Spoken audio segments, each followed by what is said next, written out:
Hey everyone, welcome to Yoga Land's Yoga Teacher Companion. I'm your host, Jason Crandell, and we are going to talk about Chaturanga. In fact, we're going to talk about maximizing safety in Chaturanga. In upcoming episodes, we're also going to discuss how to transition into Chaturanga a little bit more skillfully and effectively. We'll also have an episode where we look at modifications and alternatives. So what I want to lay out for you right now is an essential concept that underscores maximizing safety in Chaturanga. Then I want to look at the techniques of implementing that concept. And then actually what I want to do finally in this conversation is I want to address possible, reasonable criticisms of what I am going to present to you, because there's going to be a counter narrative to what I present to you. And I will tell you that that counter narrative is something that I am sympathetic to and I think is reasonable. And I really value discourse and critical thinking skills. So what I want to do is I want to provide you with what I think is really important consequential insight for maximizing safety. And then I want to look at some possible criticisms of what I'll present. But I think what we're going to see is it's all going to come down to the context in which we are practicing and teaching Chaturanga that is going to be the deciding factor of whether or not you go with what I'm going to suggest you implement or whether or not you go with some counter narratives.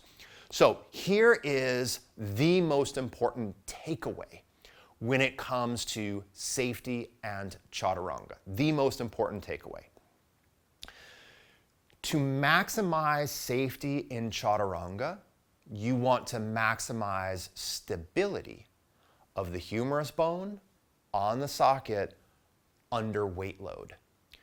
Your shoulders are not your hips. Your shoulders have evolved very differently from the hips, and there's a lot of crossover when it comes to ball and socket structure, but there's a lot of departure. And what I can tell you is that the ball and socket of the shoulder is much less stable and much less reinforced through bony material under load than the hips. So in order to maximize stability, in order to maximize safety, of the shoulders in Chaturanga, because it is a weight-bearing pose, we need to do the things that provide that ball and socket the greatest amount of stability. And fortunately, there are two things. Simple. And both of these things are pretty simple, and only one of them is even partially controversial. And as we go forward, I think I'm going to be able to split the difference for you in the controversy. So what are the two things in Chaturanga that we want to encourage our students to do to maximize that stability of the ball and socket? The first thing is to adduct your upper arms. The first thing is to hug the upper arm bones in. It's to squeeze them in. I'll tell you why. And then, not really an exception, but food for thought.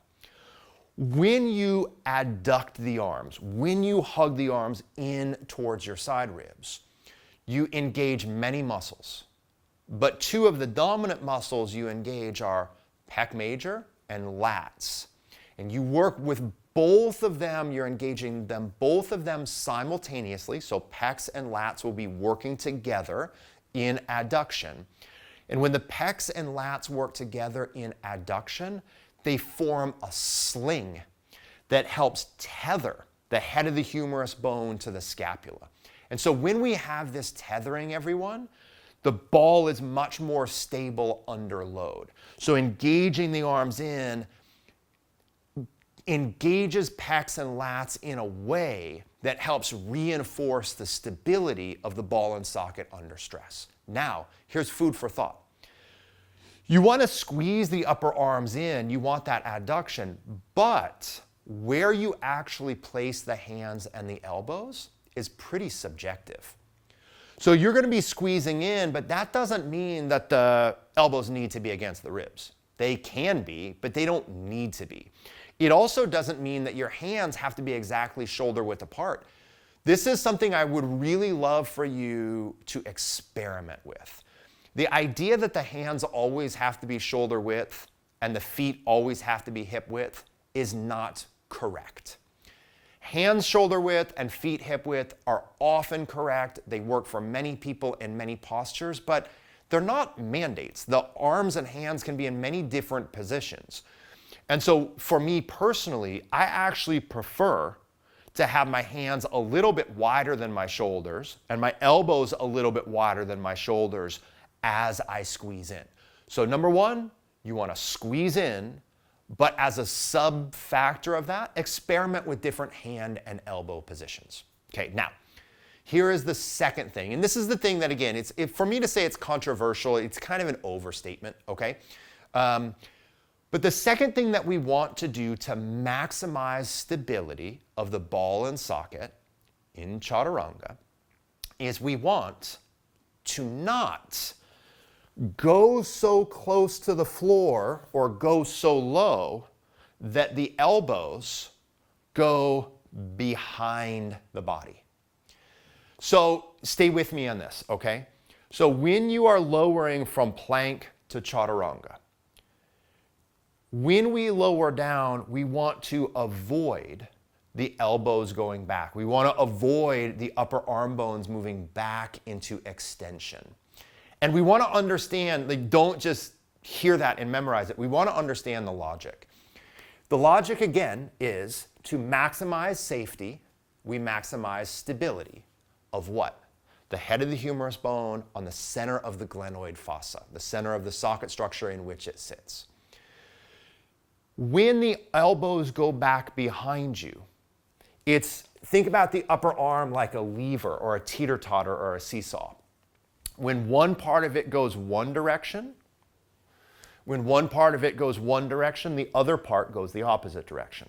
So as the elbows go back behind you, the head of the humerus bone has an increased likelihood of going forward and down. So when the elbow goes back, there's an increased likelihood that the top of the shoulder, the head of the humerus bone, can do inferior and anterior glide. It can roll forward and down. And it's not like it's going to come all the way off the socket. We're not talking about a pure dislocation situation. And if we were, that's severe, right? But let's avoid that conversation for now. So it's not that the head of the humerus bone is going to completely sublux, except for an extreme situation, right? But it's that the head of the humerus bone in that situation can have a little forward and down slip and start to press against some of the anterior ligaments and some of the anterior tendons of the shoulder and create irritation in there, okay? So we want, when we lower to Chaturanga, to stop when the upper arms are in line with the side ribs and not go lower. So we want to minimize extension of the shoulder. Now, there is a reasonable criticism of what I am saying, and I'm going to address that reasonable criticism shortly. But first, let's kind of see what this looks like, okay? So for me, I like to set my hands a little bit wider than shoulder width apart in Chaturanga. What that does for me and everyone, when you take the hands a little bit wider, is that is going to recruit more pec. So the more narrow the hands are, the more you are going to primarily be recruiting triceps. But the more you take the hands a little bit wider for plank and for Chaturanga, the more you have more musculature of the upper body supporting the process, which is my preference, though not a mandate. Again, experiment with your width. So I take the hands a little bit wider than shoulder width apart. I'm in plank. And as I come down again, I'm not going to address transitions into Chaturanga. We'll do that in another conversation. I come down and I stop about here. So I stop where I know from proprioception, I know that my upper arms are in line with my side ribs. I know that I've not gone into shoulder extension, okay? So I'm stopping at that point where the upper arm is in line with the side ribs. I'm not going to the point at which the shoulders have moved into extension. So one more time, right? So as I lower down, I'm hugging the elbows in. I am stopping when the upper arms are in line with the side ribs, because I know that those are the two primary ways to maximize stability of the ball and socket. I keep saying the same thing, but we have to get it. I always want you to understand the mechanism of the technique, not memorize the technique. Because when we understand the mechanism of something, then we can start to really understand the rationale for certain technical principles, okay? So now, what is the reasonable argument against what I just said? And again, I'm saying it is a reasonable argument. This is not unreasonable.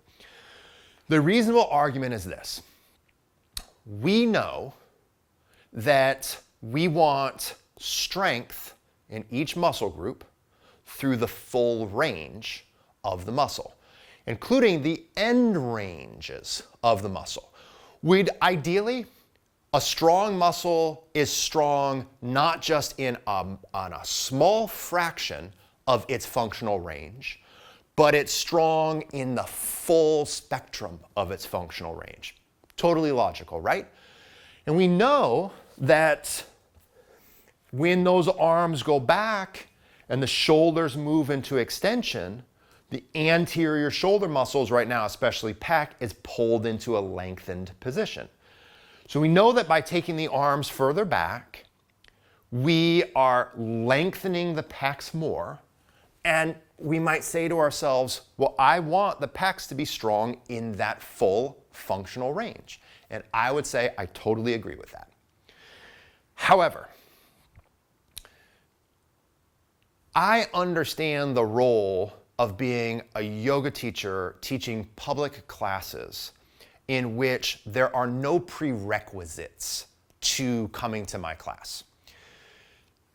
I understand what it's like to teach a lot of students in a room and a lot of students online. And I know from 25 years of experience, and you know from whatever experience you have, whether it's 50 years experience, 10 years experience, or one class of experience, I know that different people in that classroom have very different existing skill sets and strength profiles.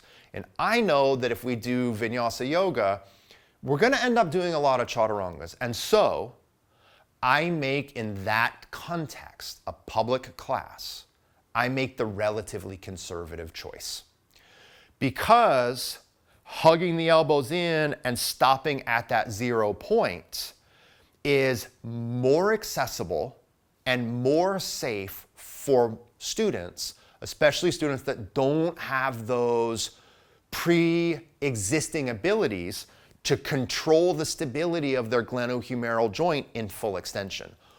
So, the choice that I make in a public class and that I would advise you to make in a public class, especially a public class that is open to drop-in students, if you're going to do Chaturanga, I would stay with a conservative choice.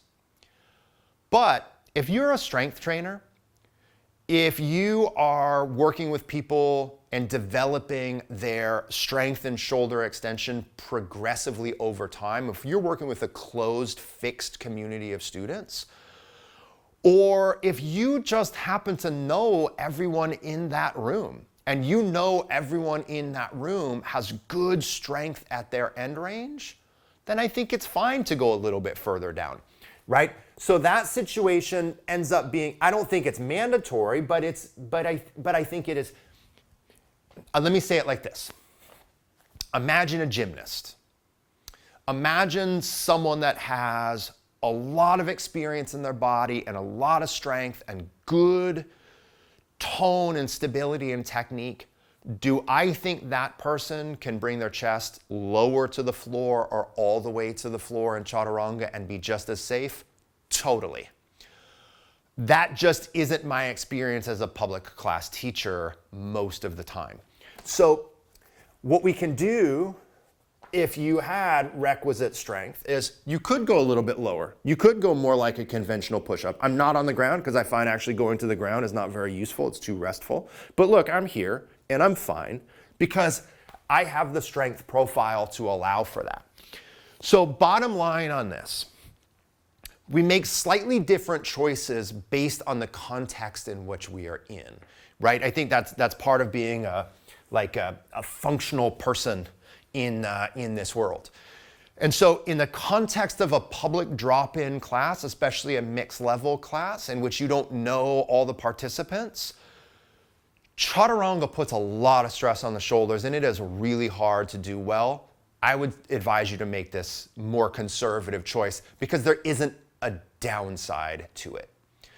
And then if you personally know that you have that full range strength profile, or you are a strength trainer, or you are progressively working with individuals to increase that load and stress tolerance in their anterior shoulders over time, and you feel like you can take responsibility for people moving a little bit more into that end range safely and skillfully, I think that that would probably be a reasonable choice for you also to make. Okay, so stay tuned for the next couple of episodes once they're released, and we'll look at some other aspects of Chaturanga. If you haven't already, everyone, I'd love for you to join my email list so we can continue to work together. All right, thanks everyone.